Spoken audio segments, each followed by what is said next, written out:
Hello friends, Radhe Radhe. कैसे हैं आप सब। आज हम बात करेंगे जो नव वर्ष आ रहा है उसमें अधिक मास है, क्या होता है अधिक मास और उसमें क्या चीज़ें करनी शुभ होती है क्या नहीं।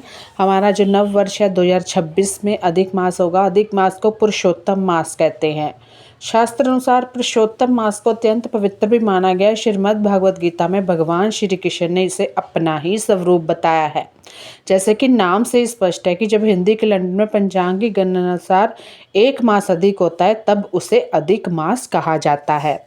अब कितने ही दिन बचे हैं। अब आप 19 आज हो गई तो थोड़े ही दिन है नए वर्ष आने को। बहुत सारियां खुशियां लेकर आए, सबको अच्छा अच्छा सब मिले, सबकी तरक्कियां हो, सेहत हो। अधिक मास में कुछ चीज़ें होती हैं, अगर आप कर सकते हैं तो पुण्य मिलेगा बड़ा। हिंदू शास्त्र में अधिक मास को बड़ा पवित्र माना गया, इसलिए अधिक मास को पुरुषोत्तम मास कहते हैं। पुरुषोत्तम मास अर्थात भगवान पुरुषोत्तम का मास।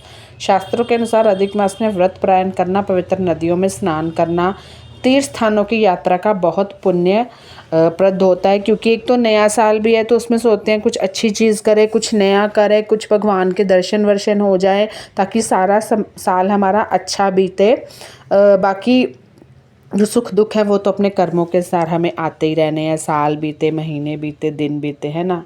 पंचांग गणना के अनुसार एक सौर वर्ष में 365 दिन, 15 घंटे, 31 पल और 30 विपल होते हैं। जबकि चंद्रवर्ष में 354 दिन होते हैं, 22 घंटे 1 पल और 23 विपल होते हैं। सूर्य और चंद्र दोनों वर्षों में 10 दिन, 53 घंटे, 30 पल और 7 विपल का अंतर प्रत्येक वर्ष में रहता है। इसी अंतर को समायोजित करने हेतु अधिक मास की व्यवस्था होती है।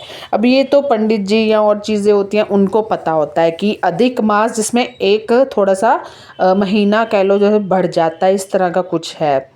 अधिक मास तीसरे वर्ष होता है। अधिक मास फाल्गुन से कार्तिक मास के मध्य होता है। जिस वर्ष अधिक मास होता है उस वर्ष में 12 के स्थान पर 13 महीने होते हैं। अधिक मास के माह का निर्णय सूर्य संक्रांति के आधार पर किया जाता है। जिस मास सूर्य संक्रांति नहीं होती वह मास अधिक मास कहलाता है।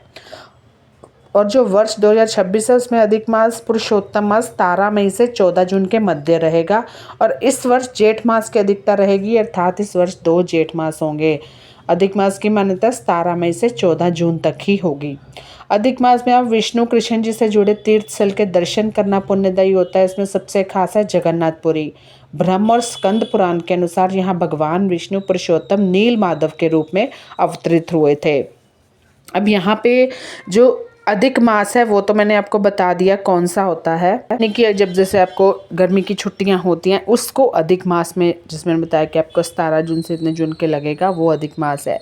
उसमें पुरी में श्री कृष्ण जगत के नाथ अर्थात जगन्नाथ रूप में निवास करते हैं। मान्यता है कि अधिक मास में यहाँ दर्शन करने वालों को सुख समृद्धि की कमी नहीं रहती। ये 4 धाम में से एक माना गया है। अगर आपका प्लान नहीं है या नहीं बन रहा है तो ज़रूर बनाएं।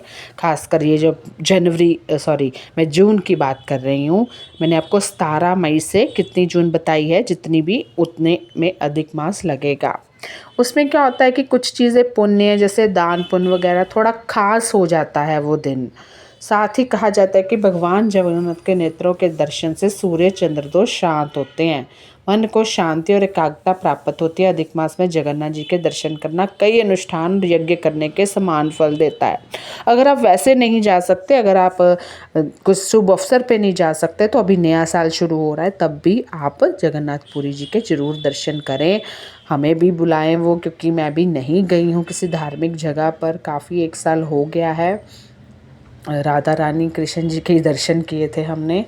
अधिक मास में जगन्नाथपुरी में दर्शन करने के अलावा यहाँ से प्रसाद का चावल ज़रूर घर लाना चाहिए। इसे खाएं नहीं बल्कि सुखाकर एक लाल कपड़े में बांधकर तिजोरी में रखें, और मान्यता है इससे तिजोरी सदा भरी रहती है।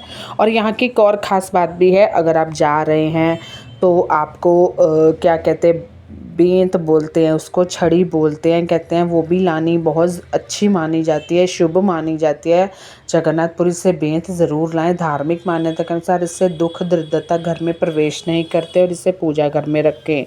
तीसरा है कि वहाँ की जो जगन्नाथपुरी हैं वहाँ की जगन्नाथपुरी लाएं, क्योंकि वहाँ के मूर्तियाँ में उनका कहते हैं प्रवेश माना जाता है। उन्हीं लकड़ी, जो वो लकड़ी होती है बहुत ही शुभ होती है, तो वहाँ से मूर्ति लाएं उनकी, जगन्नाथ जी की।